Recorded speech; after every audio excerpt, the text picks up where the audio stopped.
지금 듣고 계신 오프닝 곡은 노르웨이 작곡가 그리그, 그의 모음곡 페르그윈트, 그 중에서도 아침의 정경입니다. 정보강 윌리엄의 노르만 정복 이후 잉글랜드는 대변혁의 시기를 맞이합니다. 그리고 이 대변혁의 시기는 오늘날까지 이어지는 현대 잉글랜드의 시작점이 되고 있습니다. 정보강 윌리엄의 혈통이 현재 영국의 군주인 엘리자베스 2세까지 이르고 있으니 켈트, 로만, 섹슨, 데인, 그리고 마지막으로 노르만의 물결이 도래하는 노만 컨퀘스트의 1066년을 현대 영국의 아침이 시작되었다고 생각할 수 있지 않을까 하는 생각에 그리그의 아침의 정경을 선택해봤습니다. 노르웨이 하니까 섹슨족 마지막 왕 헤럴드의 동생 토스티과 연합했던 헤럴드 하르다르다, 하랄 3세가 생각나지는 않나요? 그때 스탠포드 다리 전투에서 하랄 3세 연합군이 승리했다면 지금 이 음악은 노르웨이 핏줄이 지배하는 영국의 아침을 노래하고 있을 수도 있겠네요. 그러나 지금 여러분이 듣고 있는 이 음악의 아름다운 선율과는 다르게 1066년 윌리엄의 정복은 브리튼 섬 선주민 앵글로색슨에게는 다시 지옥의 시간이었습니다. 그러나 여러분, 이제 안심하세요. 이제 더 이상 외부 세력의 침입은 일어나지 않습니다. 오늘 여러분과 함께 영어권 문화의 발전과 성장 파트 2 챕터 1 노르만 다이너스티의 시작과 프랑스 문화의 브리튼 지배 이에 관한 이야기를 시작하도록 하겠습니다.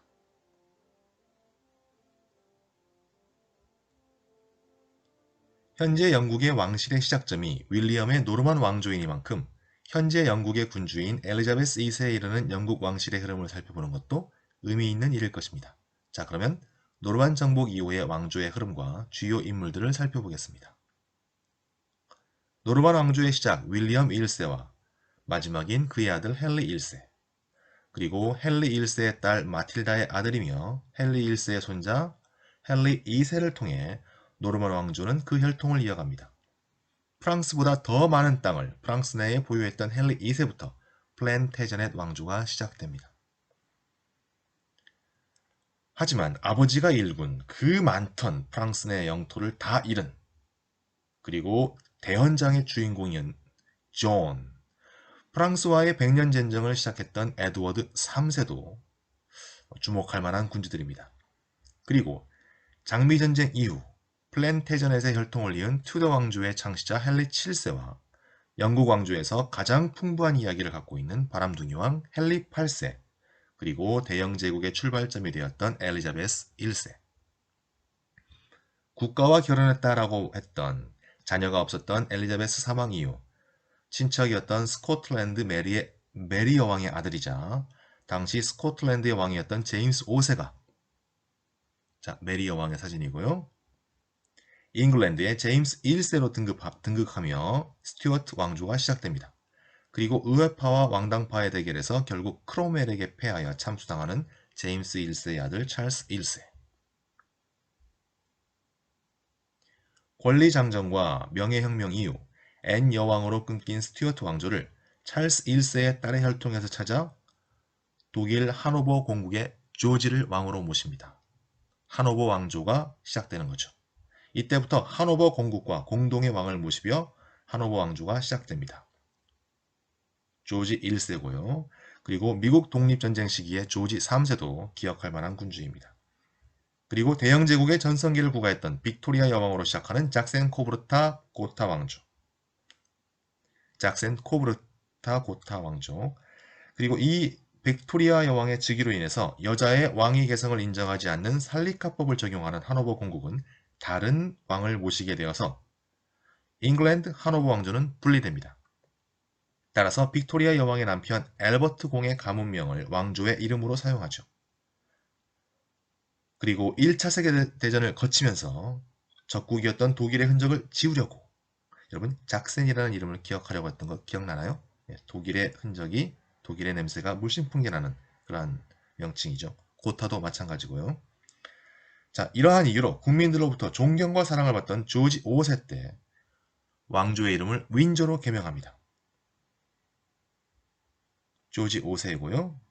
윈저라는 이름으로 현재까지 이어지고 있죠. 윈저 왕조는 킹스 스피치의 주인공인 조지 6세와 그의 딸 엘리자베스 2세가 있죠. 이런, 이런 애띤 모습으로 즉위하여 현재까지 건강한 93세 할머니로서 최장수 재임 기록을 매일 갱신하고 있습니다. 이렇게 노르만 왕조의 윌리엄부터 시작해서 윈저의 엘리자베스 2세 여왕에 이르는 영국 왕실은 하나의 흐름으로 이어집니다. 왕조의 이름과 계열은 바뀌었을지라도 무려 1000년 가까운 시간 동안 하나의 왕과 혈통이 이어져 옵니다. 그러고 보면 영국 왕실의 힘도 참 대단합니다. 1900년대 들어 많은 왕국들이 사라지고 왕실들이 소멸하고 또 왕실의 존치 이견에 대한 다양한 의견이 존재하고 있음에도 영국 내에서도 그 자리를 아주 굳건히 하고 있는 영국 왕실에 대한 이야기도 흥미롭고 탐구할 만한 소재일 것입니다. 윌리엄 이후 하나의 흐름으로 이어지는 역사의 줄기를 보기 위해 살펴봤습니다. 자, 그러면 다시 윌리엄의 브리튼 정복에 관한 이야기, 노만 컨퀘스트에 관한 이야기를 이어가 볼까요? 다시 윌리엄의 브리튼 정복에 관한 이야기로 돌아가겠습니다. 사진을 보시면 노르망디공 윌리엄의 브리튼 정복에 대한 기록을 간직한 노르망디 바이웨이에 있는 테피스트리 박물관, 그곳에 있는 노만 컨퀘스트에 대한 테피스트리 기록입니다. 50cm의 폭에 70m의 길이에 걸쳐 윌리엄의 영국 정복의 전후에 관한 많은 이야기들이 담겨 있습니다. 2007년 유네스코에 의해 세계기록 유산으로 지정되기도 한 이 테피스트리에는 정복전쟁에 관한 이야기뿐만 아니라 11세기 중세의 생활 모습을 생생히 보여주고 있습니다. 이 테피스트리에는 무려 626명의 인물과 202마리의 말과 노새, 505마리의 온갖 짐승, 37채의 건물과 49그루의 나무 등이 총망라되어 등장하고 있습니다. 이 테피스트리는 윌리엄의 동생이 주도하며 제작했다고 하는데요. 제작의 목적은 당연히 정당화겠죠. 윌리엄의 잉글랜드 정복의 정당성을 부여하고 정복 활동을 찬양하고자 하는 목적으로 만들어진 것입니다. 그렇기 때문에 이 테피스트리에 담긴 이야기들의 사실 여부는 조금 더 고민해 볼 부분들이 좀 있습니다. 이 테피스트리를 좀 더 자세히 들여다보도록 하겠습니다. 노르만 기사들의 모습이고요. 이 부분은 전투 중 윌리엄이 사망했다는 그러한 거짓된 소문이 돌자 투구를 벗어서 자신의 얼굴을 드러내며 나 아직 살아있다 라고 자신의 모습을 밝히는 윌리엄의 모습입니다. 문제가 되는 것은 이제 앞으로 나올 두 개의 테피스트리인데요. 윌리엄에 대한 해롤드의 충성 맹세의 진위 여부, 그리고 해롤드 죽음의 진실 여부, 어딘가에서 날아온 화살에 눈을 맞아 사망했다는 이야기, 이런 것들은 윌리엄의 정복을 위한 꾸며진 이야기일 수가 있는 것이죠. 승자의 기록이니까요. 하늘의 심판처럼 날아온 화살에 사망했다는 유명한 해롤드의 죽음은 사실 윌리엄과 그의 측근들의 칼에 사지를 난도질당해 죽었다는 그러한 사실을 왜곡한 것이라는 이야기도 있습니다. 여러분 프랑스의 노르망디에 방문의 기회가 있다면 바이유의 테피스트리 박물관 한번 꼭 가보세요. 박물관 지루할 것 같다고 놓쳐버리면 정말 소중한 기회를 놓쳐버리는 겁니다. 자, 윌리엄의 노르만 정복. 브리튼 섬에 엄청난 변화를 가져왔습니다. 우선 말할 수 있는 변화는 프랑스와의 관계입니다. 프랑스의 신하였던 노르망디공 윌리엄이 영국의 왕이 되면서 잉글랜드는 프랑스의 신하국이 되어버립니다. 그리고 봉건제도 등의 유럽 대륙의 문화가 본격적으로 정착하는 계기가 됩니다. 섬나라로서 대륙과는 다소 독립적이었던 모습들이 이제 유럽 대륙의 한 나라의 문화가 본격적으로 이식되면서 대륙의 문화와 그 결을 함께하는 거죠. 그리고 무엇보다 노르만 귀족들이 정복자로서 브리튼 땅에 들어오면서 기존의 지배계층이었던 섹슨족 귀족들이 몰락합니다.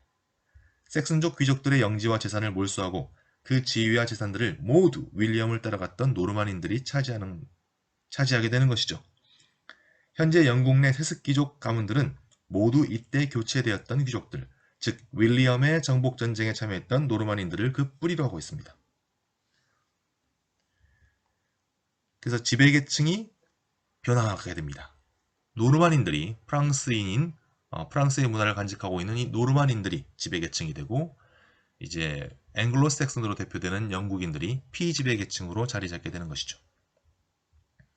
당시 이 지배계층에 해당하는 이 노르만인들은 전 국민의 5% 정도였고 나머지 95%의 앵글로색슨인들이 피지배계층으로 있었다고 합니다. 자, 여러분 혹시 영국의 수상이었던 윈스턴 처칠이 시저의 영국 상륙에 대해 했던 말 기억하나요? 위대한 대영 제국의 시작이다 라고 했었죠. 영국의 귀족 가문 중에서도 유력한 가문인 윈스턴의 처칠 가문은 노르만 정복으로 거슬러 올라갈 수는 있지 않을까 하고 한번 생각해 보게 됩니다. 시저의 영국 상륙과 노르만의 영국 진출을 같은 것으로 봤다면 처칠이 했던 말이 좀 더 이해가 되지 않을까 뭐 그런 생각을 해보게 되는 거죠. 처칠을 본 김에 노르망디 상륙작전의 처칠을 한번 보겠습니다. 자, 노르망디 상륙작전의 사진이고요.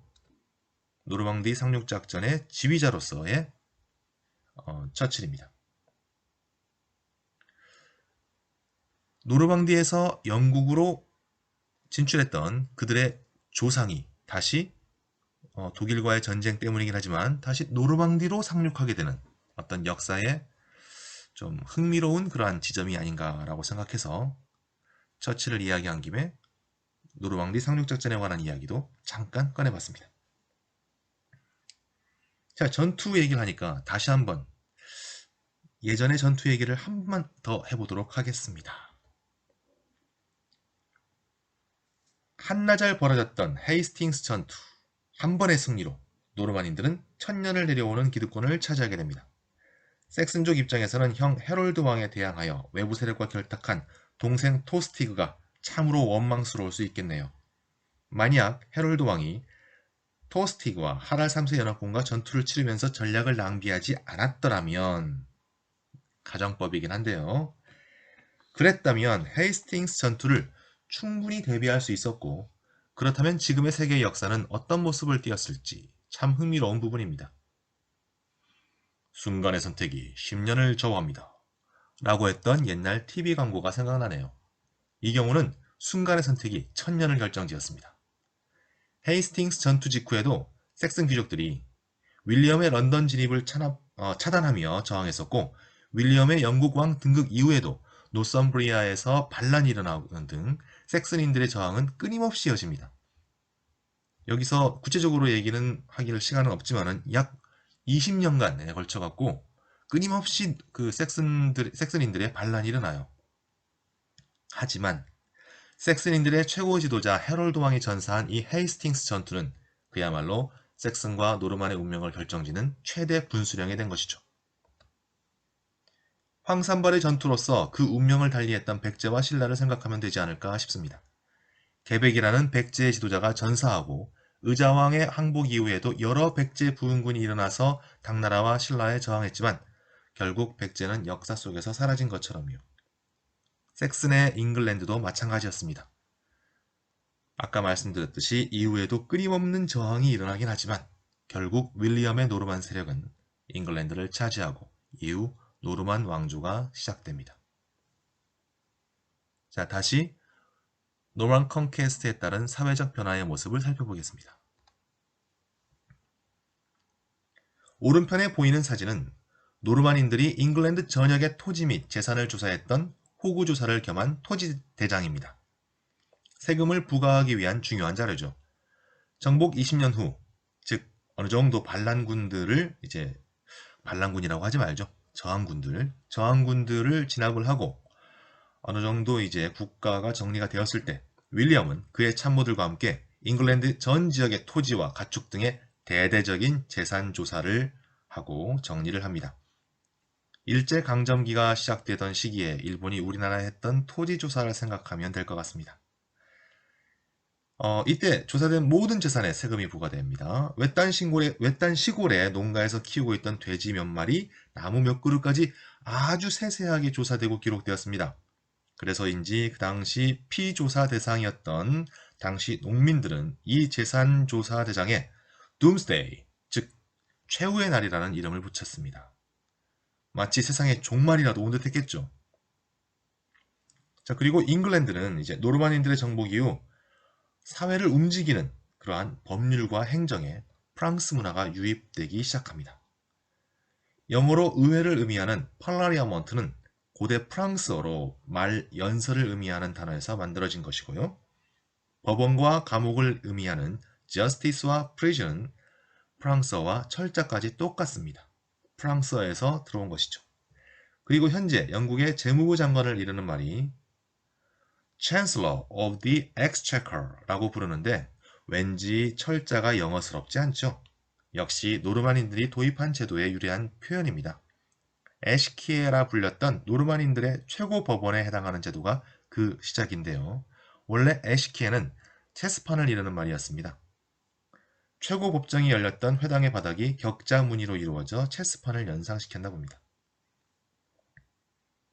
자, 그러면 이제 영어권 문화를 공부하는 여러분들이 가장 관심을 기울일 만한 노르만 정복 이후의 언어의 변화에 대해서 살펴보도록 하겠습니다. 노르만인들의 노르만 정복 이전까지의 브리튼 섬 내지는 브리튼 제도, 브리튼 섬은 오른쪽에 있는 큰 섬이 브리튼 섬이고 왼쪽은 아일랜드 섬이죠. 근데 이들을 다 아울러서 브리튼 아일스라고 합니다. 아무튼 브리튼 제도에서 언어의 쓰임 다시 한번 복기해 보도록 하겠습니다. 켈트인들의 언어 켈트어. 지금도 웰시, 아이리시 게일, 스코티시 게일 이렇게 이 언어들은 여전히 존재하고 있고 쓰이고 있긴 하지만 켈틱 네이션스 중에서도 완벽하게 구사하는 이들은 많지 않습니다.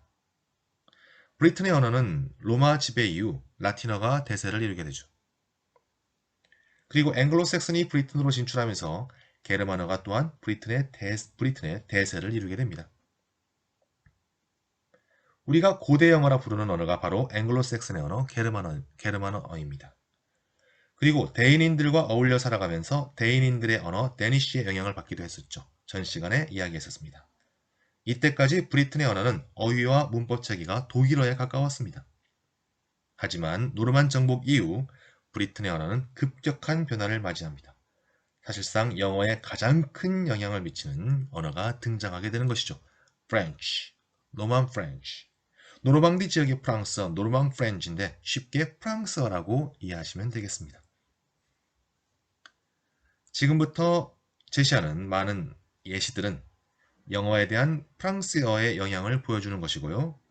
이 예시들은 김동섭 교수님의 영국에 영어는 없었다라는 책을 참고했음을 알려드립니다. 윌리엄으로 대표되는 노르만인들은 북방에서 온 이들의 땅, 노르망디에서 태어나고 자란 사람들입니다. 원태생은 바이킹이죠. 그 뿌리는 바이킹에 있지만 온전히 프랑스 문화 속에서 자라난 사람들이에요.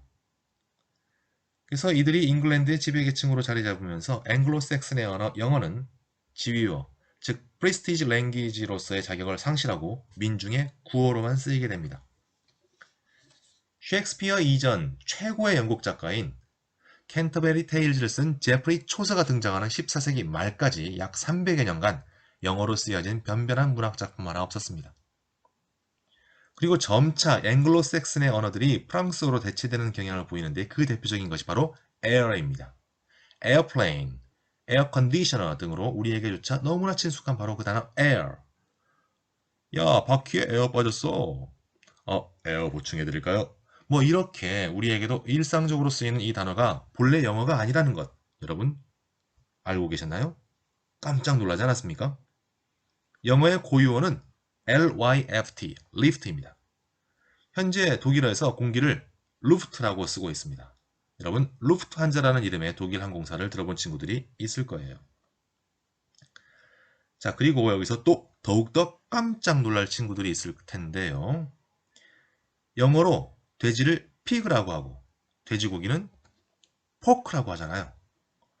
왜 이렇게 이중적인 표현을 하는 것인지 궁금했던 친구들 없었나요? 오늘 피그를 먹어볼까? 아니지, 오늘은 카우 한 접시 해야겠어. 이런 사람들은 없잖아요. 야, 우리 포크로 할까? 비프로 할까? 이러겠죠. 자, 여러분, 지금 보기 자료에서 제시되었듯이 cow, pig, sheep, calf는 영어 단어들이고 beef, pork, mutton, veal 이 단어들은 프랑스어에서 유입된 단어들입니다. 당시 사회의 지배층들은 고기를 먹을 수 있는 사람들이었죠. 그래서 피지배층이었던 앵글로색슨인들에게는 가축으로 존재하는 것들이 지배층이었던 노르만인들에게는 먹을 수 있는 음식으로서 존재했던 것입니다. 이런 상황을 가정해보면 되겠죠. 영국의 영어는 없었다에 나온 책의 한 대목을 요약해서 소개해드리겠습니다. 런던에 도착한 노르망디 출신 몽포르 백작의 저택에는 앵글로색슨 하인들이 많았다. 정복 이후 많은 이들이 노르만 귀족들의 하인으로서 유모, 침모, 요리사 등의 일을 했던 것이다. 어느 날 요리를 담당했던 존이 소고기 요리를 백작의 저녁 테이블에 올렸다. 이를 보고 몽포르 백작은 이렇게 이야기했다. 오, 세봉, 루비프. 주인의 칭찬을 들은 존은 흡족한 마음으로 집으로 돌아가서 가족들에게 몽포르 백작이 자신이 만든 소고기 요리를 비프라고 말하면서 흡족해했다고 전했다. 이외에도 프랑스어가 영어에 끼친 영향은 너무나 많습니다. 한 학기의 주제로 삼아도 충분하죠. 아니, 한 학기가 부족할 수도 있습니다. 철자, 어법, 발음 등 살펴봐야 할 주제는 차고 넘치지만 이 시간에 다룰 수는 없겠죠? 그런 디테일은 여러분에게 맡기기로 하겠습니다. 여러분 중에서 영어와 프랑스어의 관계에 대해서, 영어와 프랑스의 문화적인 영향에 대해서 궁금하고 관심 있는 친구들은 자신의 학습 주제로 선택할 수도 있지 않을까 생각해 봅니다. 자, 어휘 관련 몇 가지와 이런 변화에 깃들어 있는 앵글로색슨인들과 노르만인들의 관계만 살짝 살펴보고 다음 이야기로 넘어가도록 하겠습니다. 자, 오른쪽의 표를 보도록 할까요? 영어에 남아있는 노르망 방언, 즉 노르만 프렌치, 쉽게 말해서 그냥 프랑스어의 흔적 이렇게 봐도 무방할 것입니다. 현대 영어의 캐비지는 원래 사람의 머리라는 의미의 노르망 방언에서 유래했다고 합니다. 양배추가 사람의 머리를 닮아서 붙은 이름이래요. 캔버스는 식물의 대마에서 온 것이고 추적하다의 뜻을 갖고 있는 chase, 이는 원래 사냥하다라는 뜻이었네요. 케이터링 서비스라고 들어봤죠? 케이터는 공급하다라는 뜻의 노르망 방언에서 유래했다고 합니다. 그리고 cattle, 원래 재산이라는 노르망 방언에서 유래한 것인데 지금은 소떼라는 의미로 축소되었죠. 이렇게 노르망 프렌치가 영어와 앵글로색슨 사회에 많은 영향을 주게 되면서 풍부해진 어휘와 우아한 프랑스어 발음으로 넘쳐나게 된 앵글로색슨 사회의 앵글로색슨인들은 행복했을까요? 물론 아니겠죠. 어휘에 담긴 앵글로색슨인들의 마음을 한번 엿보겠습니다. 프랑스어 P-R-E-U-X, free는 용감한 기사라는 의미를 갖고 있습니다. free 이렇게 하면 되겠죠? 앵글로색슨의 영어에서는 proud로 자리 잡게 되는 단어예요. proud의 뜻에는 자랑스러운도 있지만 오만한도 있습니다.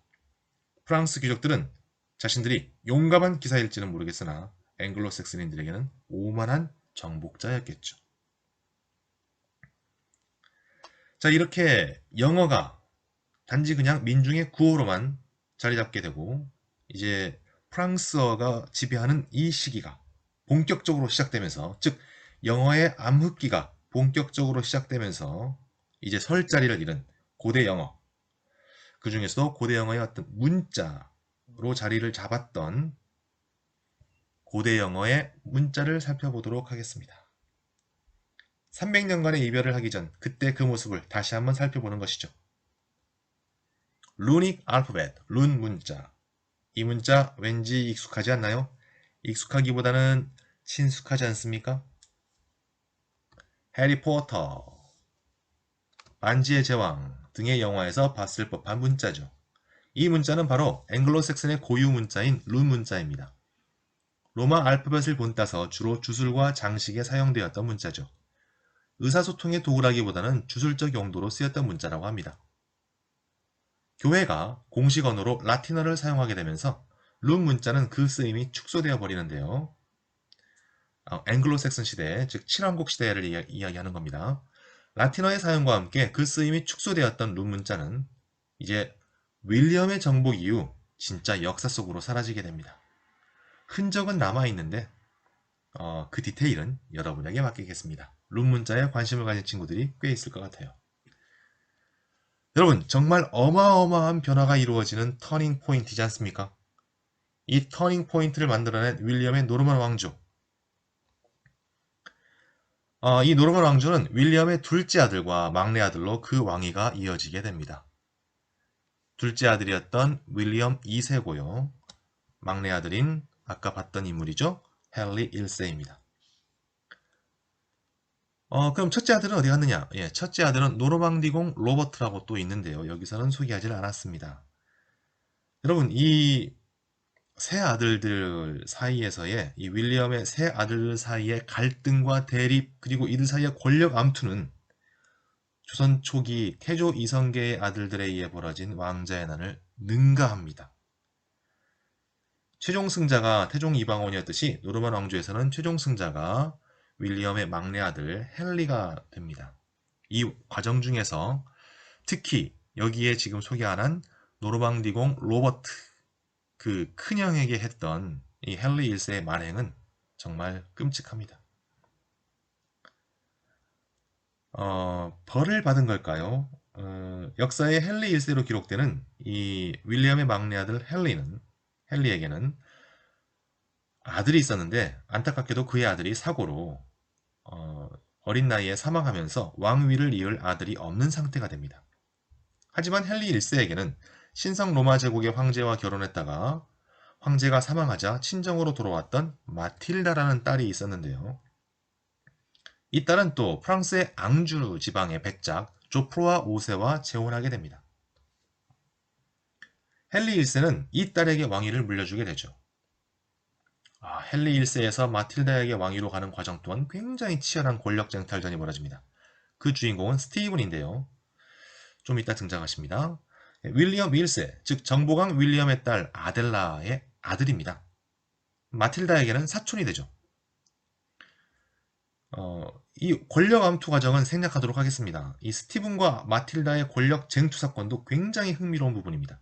이 시기를 모티브로 해서 판타지 소설 얼음과 불의 노래가 쓰여지고 또한 드라마 왕좌의 게임의 모티브가 되기도 하죠. 결국은 스티븐의 아들이 불의의 사고로 사망하는 등의 일련의 사건을 통해 마틸다의 아들이며 프랑스 앙주 백작 조프로아의 아들 헨리가 헨리 2세로 잉글랜드의 왕위에 오르게 됩니다. 헨리 2세로 시작한 플랜테저넷 왕조, 그 왕조를 열게 된 헨리 2세의 모습이고요. 그리고 이 꽃에 대해서 잠깐 이야기하겠습니다. 자, 이제 아버지가 프랑스의 백작인 그리고 어머니는 잉글랜드 왕의 딸 마틸다, 잉글랜드의 공주인, 나중엔 여왕으로 잠깐 등극도 하게 되지만요. 이 둘 사이에서 태어난 헨리 2세는 이제 윌리엄의 노르만 왕조를 이어갑니다. 하지만 북의 혈통으로 이어지는 것이 아니라 목의 혈통으로 이어지게 되는 것이죠. 즉 북의 혈통이 바뀌게 됩니다. 따라서 헨리 2세부터는 아버지인 앙주 백작 조프로아 5세의 별명인 플랜테저넷을 딴 플랜테저넷 왕조라 불리게 됩니다. 플랜테저넷은 플랜트와 저넷의 합성어인데요. 금작화를 꽂다라는 뜻입니다. 모자에 보통 새의 깃털을 이렇게 꽂고 다니는 그런 스타일이었는데 그 당시가, 그러나 헨리 2세의 아버지 조프로아 5세는 깃털 대신에 평소 금작화 가지를 모자에 잘 꽂고 다녔다고 해서 붙여진 별명이라고 하네요.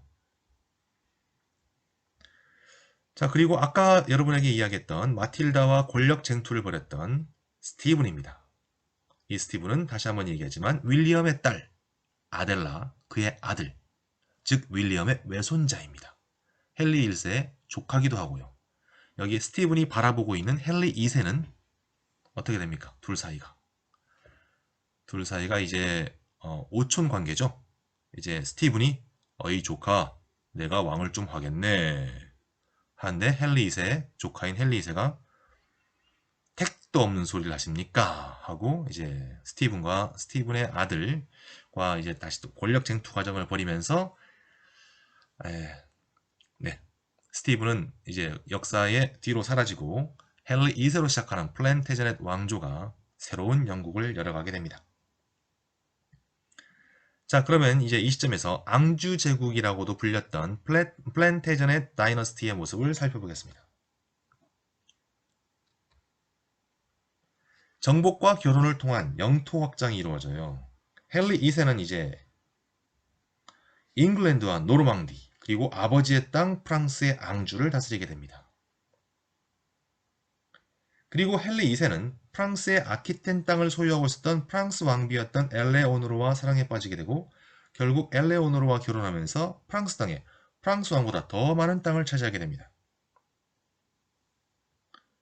지금 여기 보이시는 이 빨간색이 지금 헨리 2세가 차지한 땅이에요.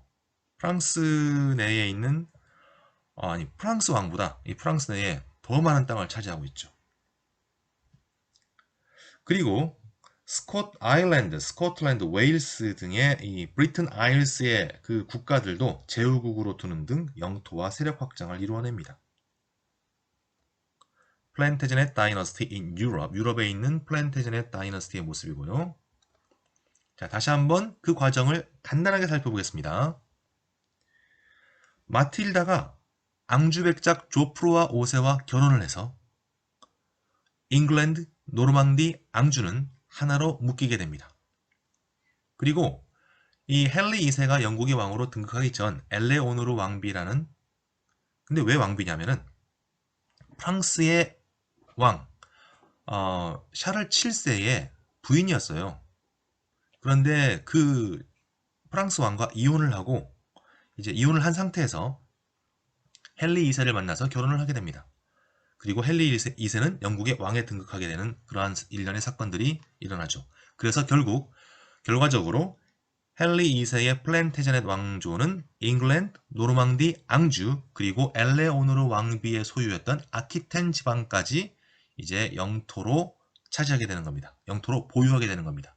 그리고 헨리 2세의 아들인 제프리라는 그러한 그 사람이 있었는데 브르타뉴 공작 콩스타스라고도 불리는 그래서 브르타뉴까지도 이제 잉글랜드의 영토로 편입되게 됩니다. 그래서 잉글랜드, 노르망디, 앙주, 아키텐, 브르타뉴 지금 하나하나 이렇게 짚어드리면 좋겠는데 아무튼 여기 빨간색들이 다 플랜테제넷 다이너스티입니다.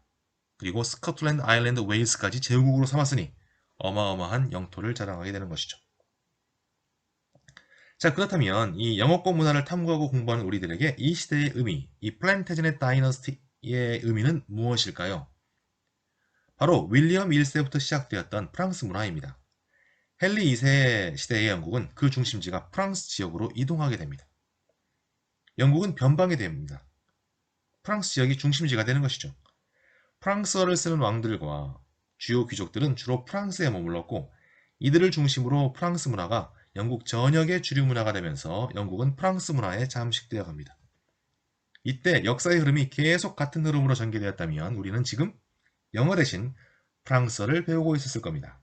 그리고 세계의 많은 국가들이 영어 대신 주로 프랑스어로 의사소통을 하고 있었을 것이고요. 영상 마지막에 내가 늘 하는 말 See you next time 대신에 au revoir 라고 했겠죠. 헨리 2세로부터 시작된 플랜테제넷 왕조는 이후 사자왕 리처드, 존, 헨리 3세로 이어졌고 헨리 3세의 아들 에드워드 1세 때에 이르러서야 비로소 영국의 지배층 그리고 피지배층 이 두 계층 사이에 통합에 대한 관심을 갖게 됩니다. 그리고 잉글랜드를 좀 더 중시하는 그러한 정책을 펼쳐나갑니다. 그래서 에드워드 1세 때에 이르러서 이제 영국은 새로운 전기를 맞이하고요. 그리고 에드워드 1세의 손자 에드워드 3세 때에 이르러서는 영국이 비로소 영국이 되는 그러한 어떤 영국의 정체성을 확립하는 그런 계기가 진행이 되는데 근데 긍정적인 측면만 있을 수 없는 게 정말 어마무시한 사건이 펼쳐지게 되는 겁니다. 이것이 바로 100 Years War, 영국과 프랑스의 100년 전쟁입니다.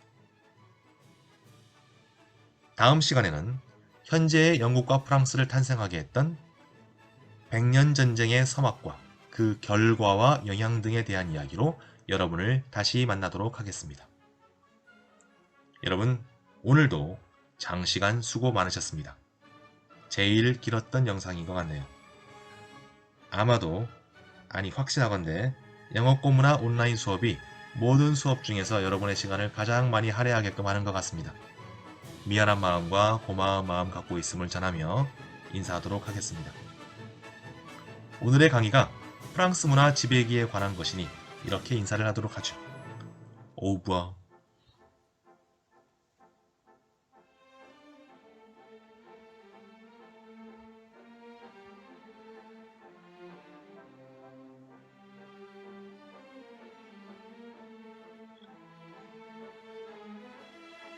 지금 듣고 있는 음악은 프랑스의 음악가 비제의 오페라 카르멘의 카르멘 서곡입니다.